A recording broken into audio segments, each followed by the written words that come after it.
Secret societies have existed for 1,000 years, A hidden world, another dimension. conducting ancient rituals of power, Your throat slit, your tongue torn out by its roots. controlling history from the shadows. There are demonic forces seeking human enslavement. Most believe they vanished long ago. It's just the height of denial.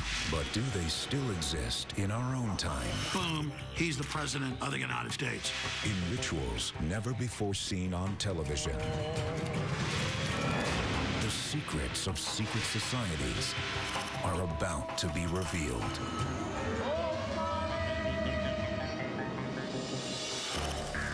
Some believe that a series of seemingly unconnected events may be evidence of a hidden reality, manipulating governments and impacting our lives from the shadows. Presidential candidates admit on camera to their membership in the same secret society.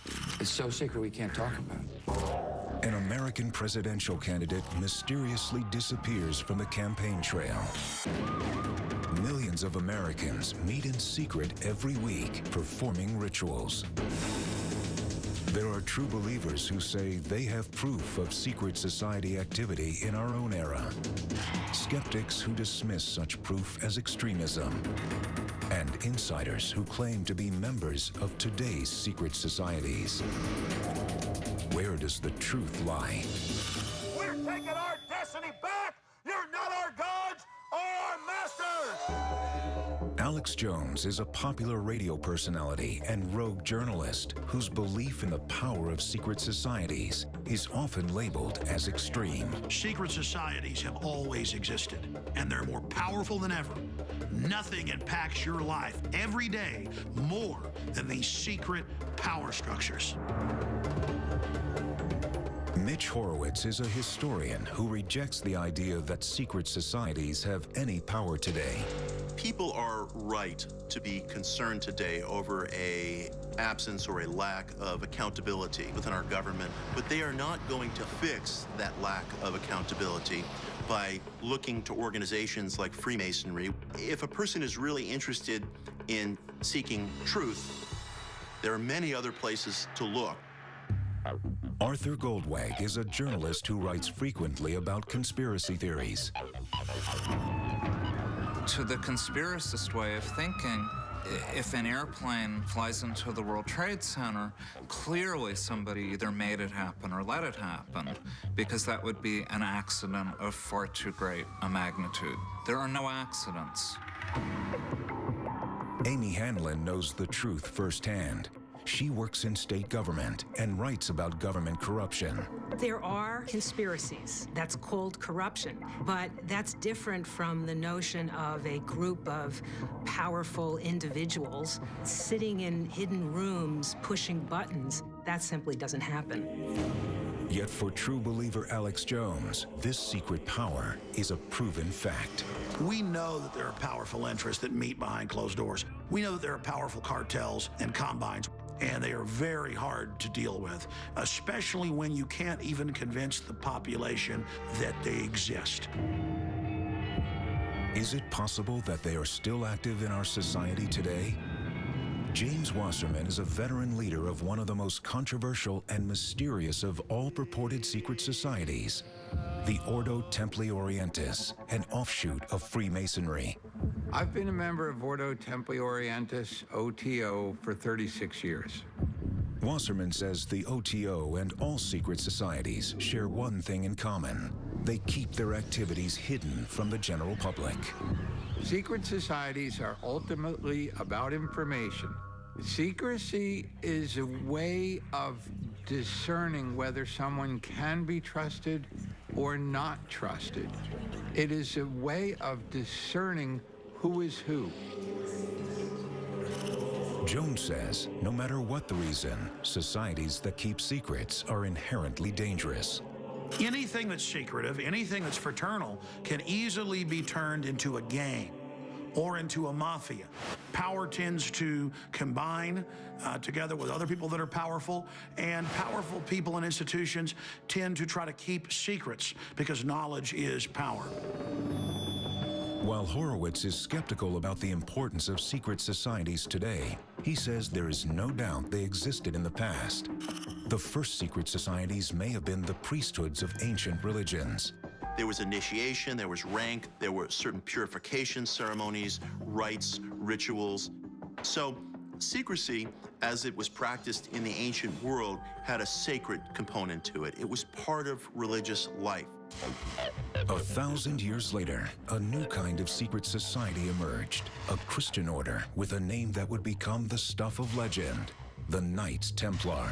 They were separate and apart from all other groups within European Christendom. They had a certain distinctive dress, their initiation rituals. The Knights Templar were, in effect, the Pope's private army. Some traditions suggest that the Templars gave birth to an even more mysterious secret society that still exists today, the Fraternal Order of Freemasons. There is a legitimate mystery over where Freemasonry came from. There's a tradition within the order that Masonry has its earliest beginnings among the builders of Solomon's Temple. There's another theory which holds simply that Freemasonry grew out of medieval craft guilds. Thousands of years ago, the science of being able to build a large structure was one of the most guarded systems in the world. And so when we have the term Mason, it simply means stone mason, mathematician, someone who knows how to build palaces, cathedrals in Europe, which was seen as magic. Masonic powers stemmed originally from this ability to construct majestic buildings. But over centuries, the network of Masonic connections became more important than the stonework. You start to see some of the earliest and clearest references to Freemasonry in the early to mid 1600s. They met as an organization of people who had Enlightenment era values, particularly religious and political equality. In the Revolutionary era, that Masonic network challenged the authority of kings, a dangerous game. Well into the 1700s, if you ran afoul of the prevailing religious, civic, and aristocratic authorities, you could be arrested, you could even lose your life.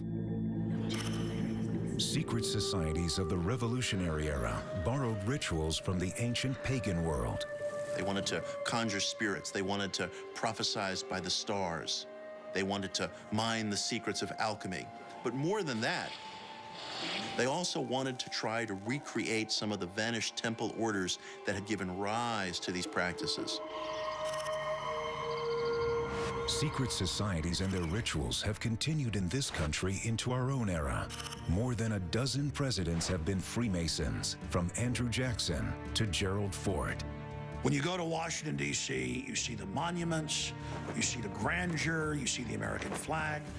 That's the city we love, the city that supports freedom and liberty. But there's an encoded city in those hieroglyphs that tells another story, a story of occult power, a new Rome built in North America. Jones says that secret society power surfaces even today in the political system. I want to lead this world toward more peace and freedom. Exhibit A in his argument, a secret society known as Skull and Bones, founded in 1832 at Yale University. The group came up in interviews with President George W. Bush and Senator John Kerry during the 2004 presidential election. Here are two candidates running against each other, part of the same secret society, and they won't talk about it when they're on NBC. You both were members of Skull and Bones, a secret society at Yale. What does that tell us? Not much, because it's a secret. And what does George W. Bush say? The exact same thing. It's so secret we can't talk about it. What does that mean for America? The conspiracy theorists are going to go wild. I'm sure they are. It's got presidents, it's got CIA directors, it's got some of the most elite people you can imagine in its alumni. Skeptics call this a wildly distorted view of power. Conspiracy theorists have a passion for making connections. It explains everything. It simplifies everything. If an individual looks out his window and sees a world racked with tragedy, accident, unexpected events, all he has to do is take a leaf from a conspiracy theory And suddenly, everything that had seemed complex before seems simple. And his fear and his anger now have a target, now have a place to go. Yet could there be a grain of truth in the idea that secret societies exist today, conducting rituals and impacting our lives from the shadows? The search for answers leads to the best-known secret society of them all, an ancient order in plain sight in mainstream America.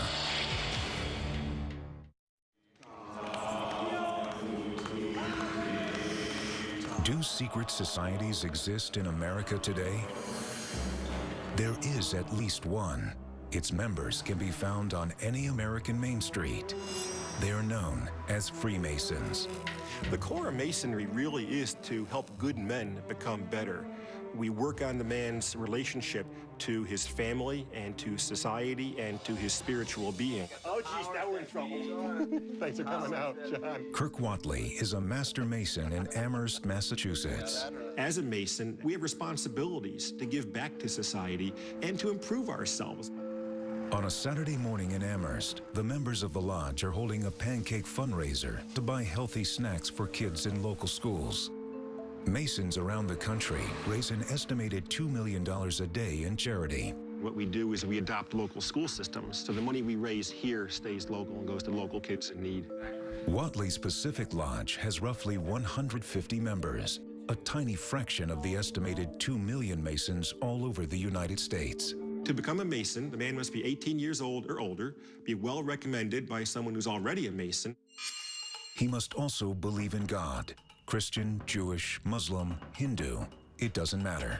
The belief in a supreme being in becoming a Mason is important because with each degree you take an obligation, and that obligation is taken upon the holy book of your particular religion. And there's those oaths that you will keep sacred and secret.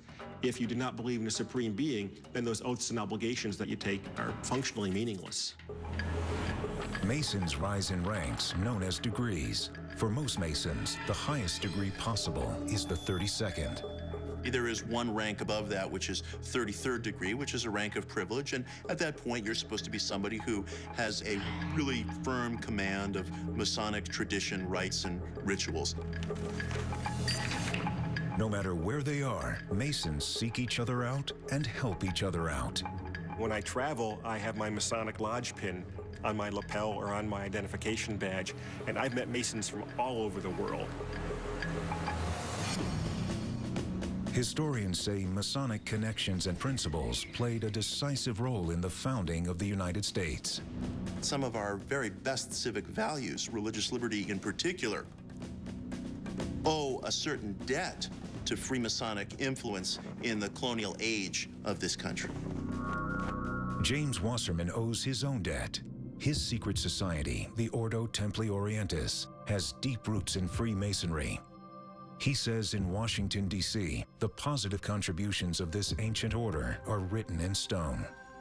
The monuments and architecture of Washington, D.C. is meant to serve as a force of light to attract the greatest good for humanity. The Naval Lodge in Washington, D.C. has been in existence for 2 centuries. In its lodge room, the most basic symbols of Freemasonry are on display. The primary symbol is that letter G that stands for both God and geometry. An even more important symbol may be the sunburst that surrounds the G. God is the radiance. God is the center of the radiance, that solar symbol in which the G is enshrined. That sunburst symbol appears again on the ceiling of one of the most hallowed institutions in the country, in the Great Hall of the Library of Congress. A poem in stone to the profound influence of Masonic principles on American government. This is a true temple of liberty, of the Enlightenment. And in that sense, it is also a temple of Freemasonry. For James Wasserman, the key to understanding the positive symbolic meaning of the entire city is the Washington Monument. It is an Egyptian symbol of the obelisk, a symbol of that which is celebrated in Freemasonry. that union of human and divine. Where Wasserman sees light, Jones sees darkness. When we visit Washington, D.C., we're seeing two different cities. One with glistening white monuments that symbolize American power and liberty and freedom. But if you look closer, you see another city covered with occultic runes and symbols and hieroglyphs. It tells another story. It tells the story of an occult elite hell-bent on creating a new world government. The new world order will fall. Yet, is there any real evidence of this dark side to Freemasonry? Before a man can call himself a Mason, he must undergo a ritual passed down through generations. Active Masons refuse to discuss the details of those rituals. About the initiation, I can't really divulge anything specifically about it. We take an obligation not to. Now, a once high-ranking Mason is about to break with tradition and speak out for the first time. I knew more about Freemasonry than most of the other men that I associated with. And it was only after I said, you know what, I know everything there is to know. I can no longer reconcile this with my religious beliefs. I finally left.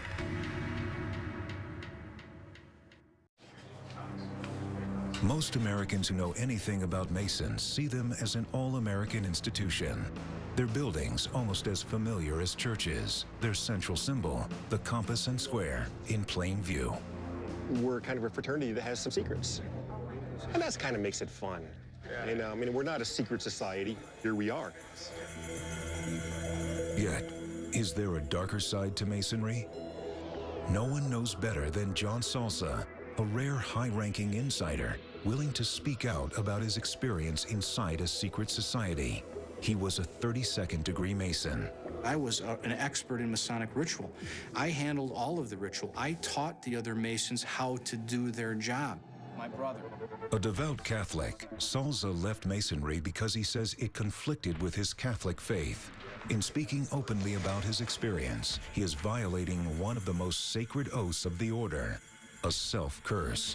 The self-curse symbolizes self-mutilation and death. The death penalty that you would be worthy of incurring if you ever violated your Masonic oath.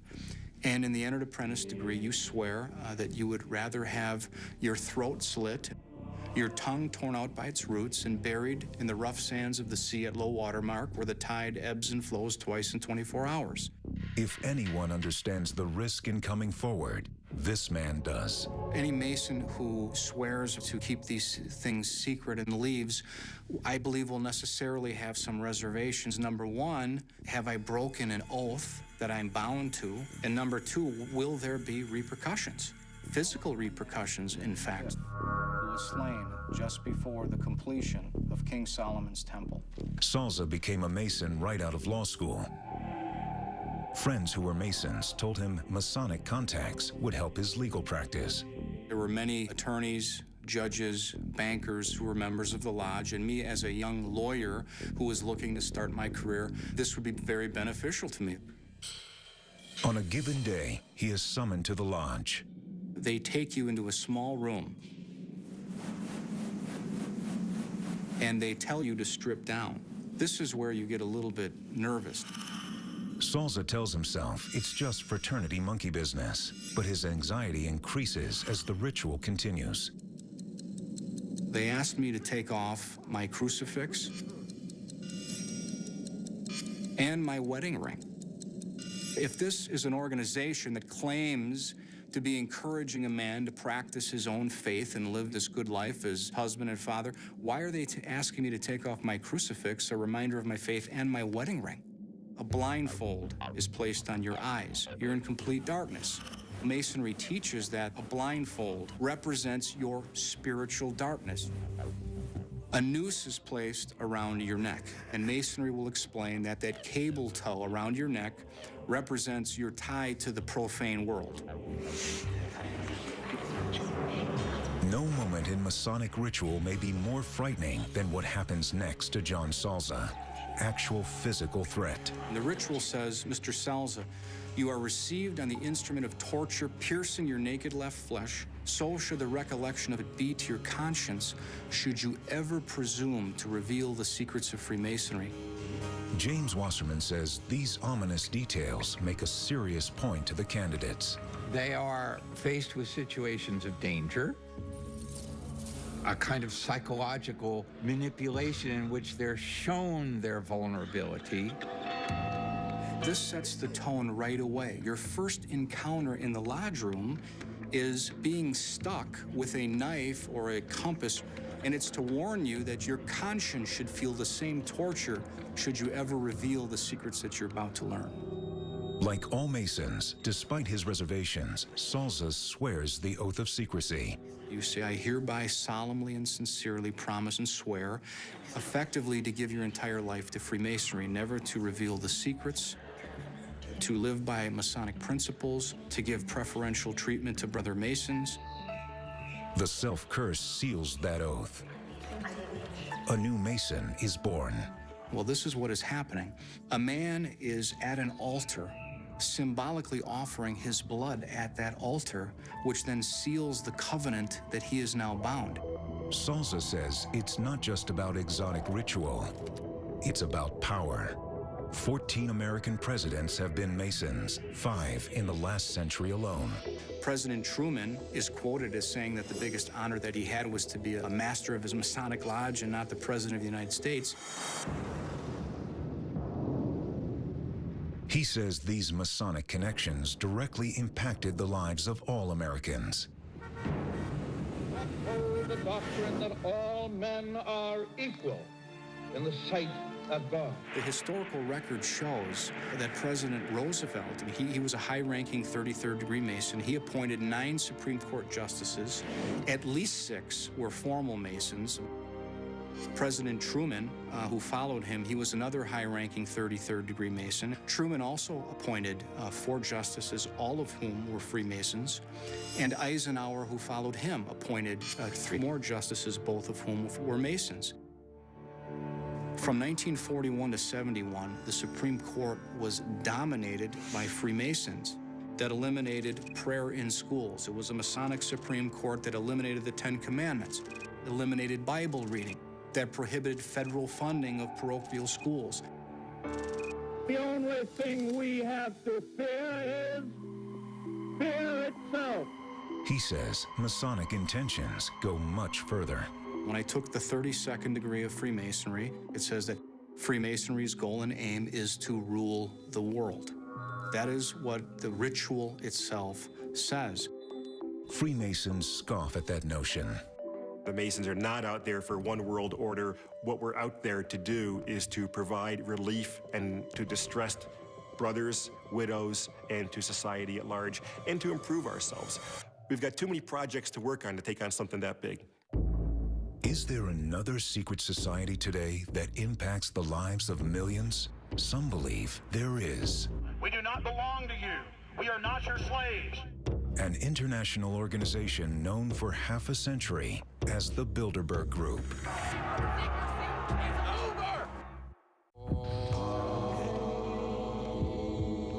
Secret societies are considered by many to be an unseen hand in history. But is there evidence they operate today, directly impacting our lives? Some say one organization inspires that sort of suspicion today. A shadowy entity known as the Bilderberg Group. So the Bilderbergs came together in the early 1950s, and it was a group of European and American businessmen and political figures. The meetings were closed. There were some very, very wealthy people involved with the group. Rogue journalist Alex Jones has spent years trying to prove that this modern-day secret society actually chooses world leaders from behind the scenes.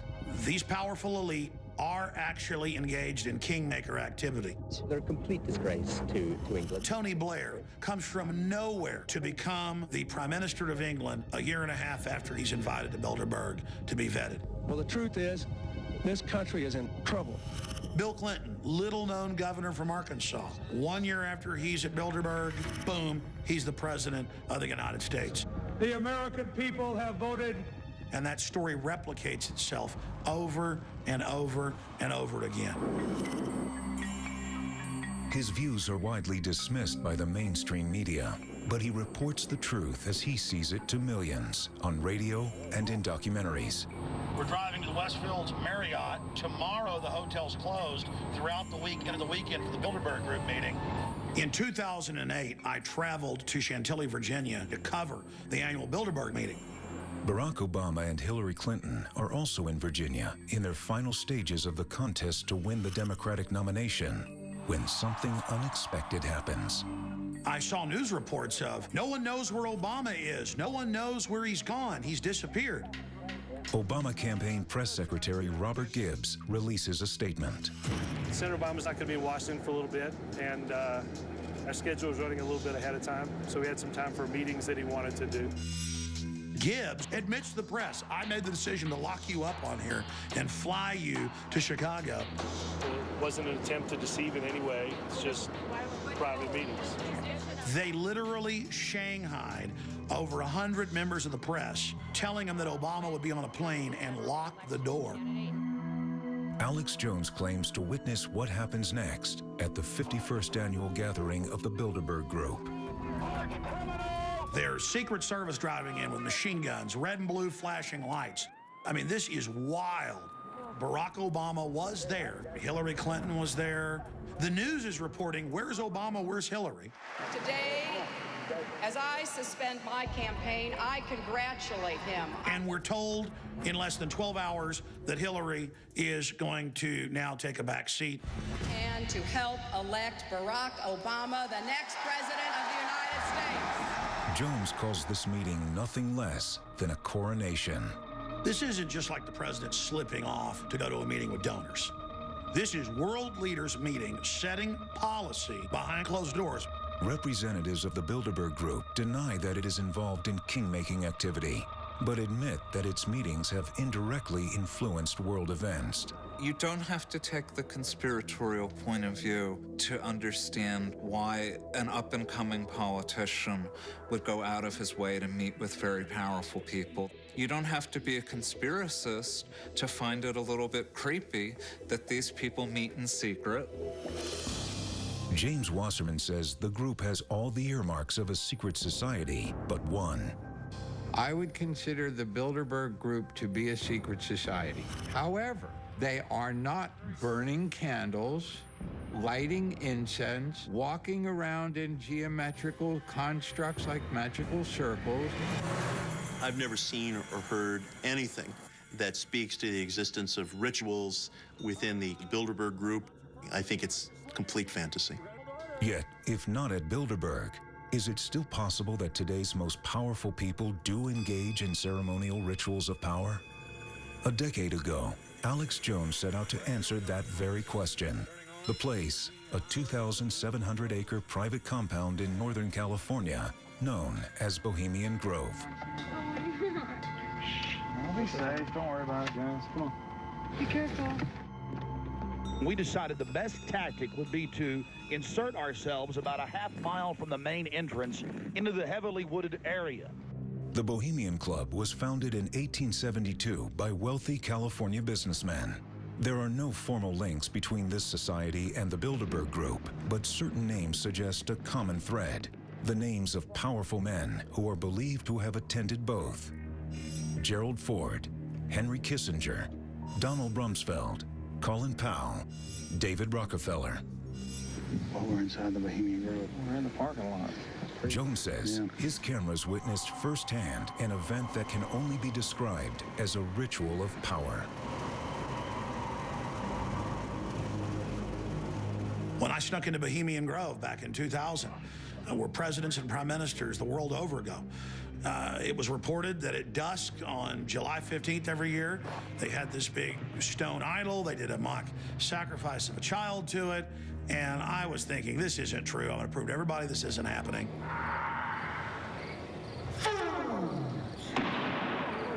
When will ye learn that me ye cannot slay? And sitting there watching it, it seems silly until you look at the men around you. and they are in religious ecstasy. They believe they're taking part in something of extreme power. I spit upon your fire. Skeptics say such rituals don't have anything to do with real power. That's not where it exists, but it's more thrilling and it's more entertaining to think that it does. Conspiracy theory always comes down to a story, and it's usually the same story. That there's a secret group of people that want to destroy sovereignty and impose world government. At the heart of most stories about secret societies today, there is always a ritual. The concept of ritual is the identification with power. In ritual, when one identifies with the divine, man becomes God. In a new memoir, James Wasserman writes openly about his decades as a leader of the secret society known as the Ordo Templi Orientis, or OTO. Masons refuse to allow cameras to film their rituals, but Wasserman and several other members of the OTO have decided to allow one of their secret rituals to be filmed for the first time in their history. The ritual is known as the Liber Yisrafel, the invocation of an ancient supernatural power. I can tell you for a fact that no magical group, to my knowledge, has ever done anything like this before. What we're going to attempt to do is literally bring a god into the middle of our group.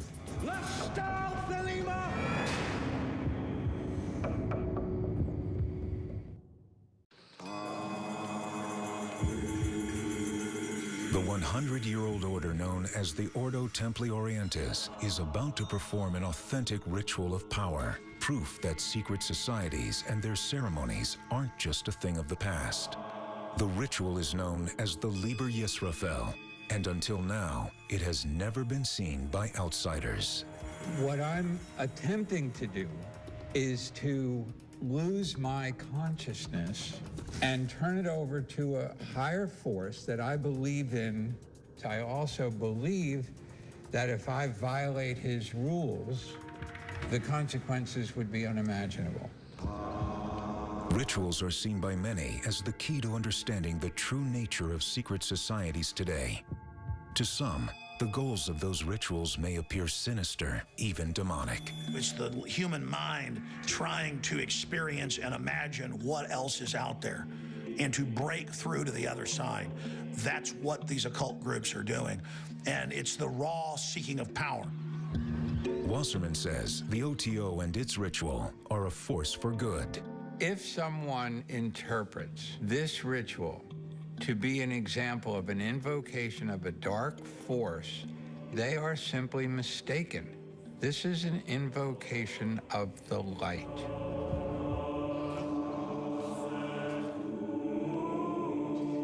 The Ordo Templi Orientis traces its roots back to Freemasonry. It was originally composed exclusively of Freemasons, people who held a deeply inquisitive nature into the philosophical roots of man, God, and the universe. Yet one man, more than any other, shaped today's OTO. Aleister Crowley, the Beast, as he was called by his supporters, the most evil man alive.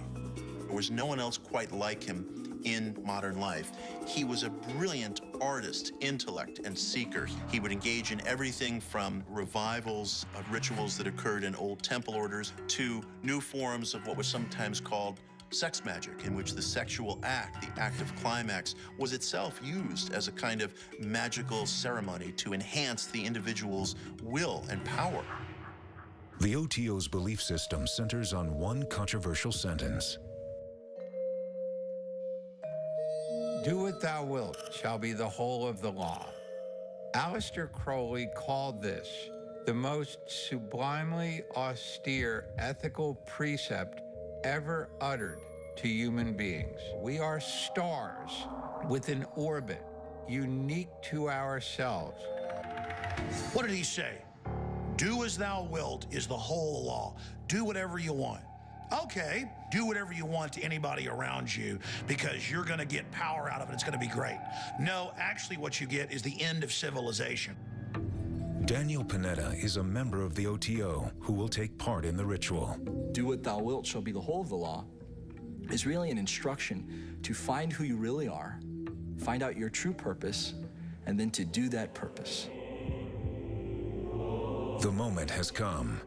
As they gather for the first time on television to conduct the ritual known as Liber Yisrafel, these members of the OTO are making history, bringing to light what was meant to be hidden. This ritual may appear alien to some people, exotic, strange, even dangerous. This is why no other groups have allowed the public into their rituals. 4 invocations lead up to the moment when that extraordinary power will be called into the room.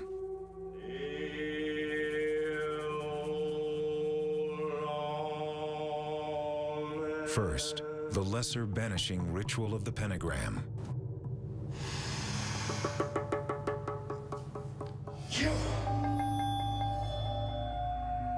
Next, a young woman begins the ritual known as the Star Ruby.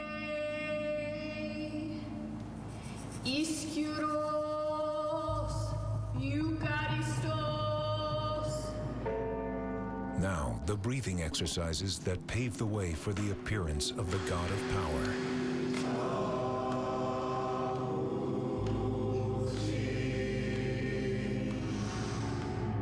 The 4th invocation is known as the Liber Reguli, an introduction to the god Tahuti, who is about to make an appearance. Lashtal, Selima, Fiaof, Agape.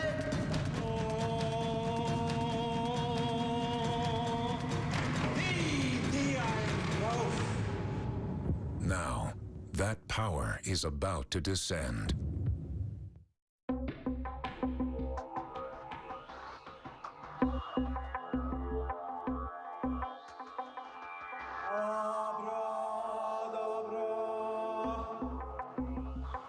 Do secret societies and their rituals influence our lives today from behind the scenes? A ritual of power performed for the first time on television by the Ordo Templi Orientis may finally answer that question.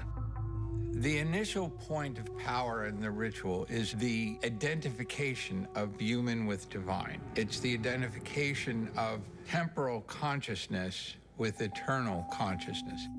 In this case, the power goes by the name Tahuti, a spirit identified with the Egyptian god Horus and the Greek god Mercury.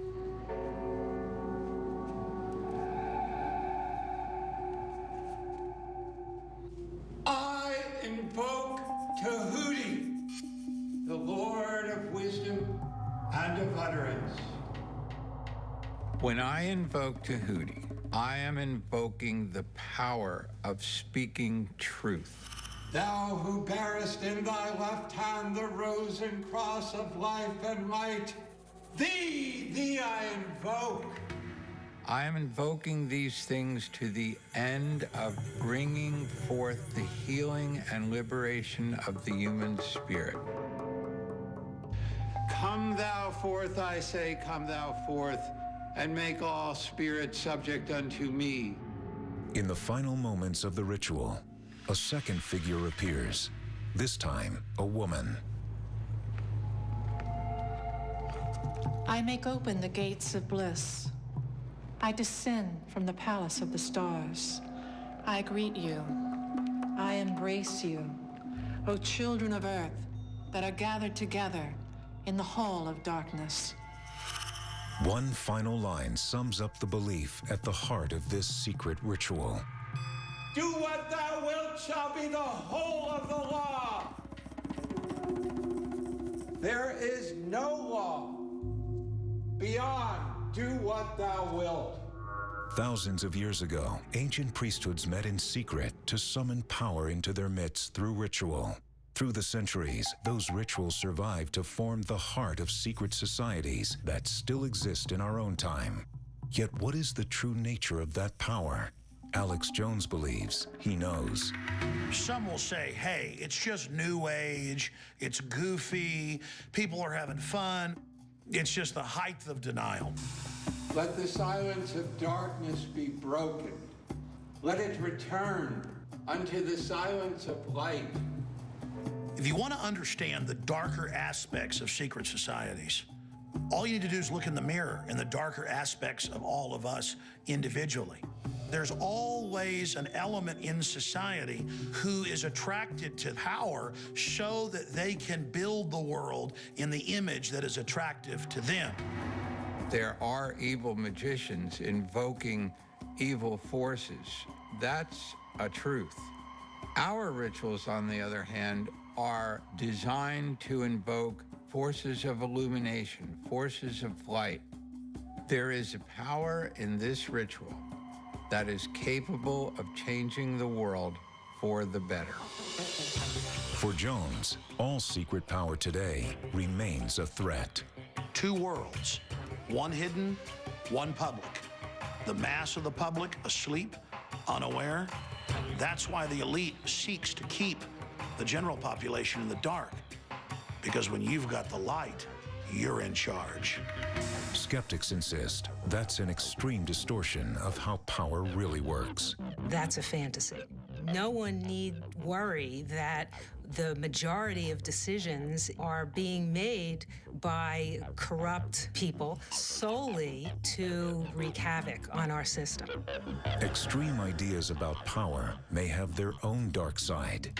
That kind of thinking can go to a very dark place very quickly. We know you are evil.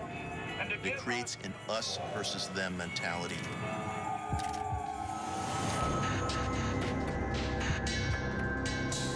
In the end, the only real evidence of the existence of secret societies may lie in the rituals. Getting all this stuff on camera is vital to people being able to make up their own minds about secret societies, about occultism in general. That's your right. But let it be because you see the truth, not because of some kind of a distortion. Beyond the ritual, the truth about the real power and nature of secret societies will remain a question mark. The real secrets, per se, are incommunicable. It's impossible for me to share the depth of my understanding within my heart. The final secrets remain hidden.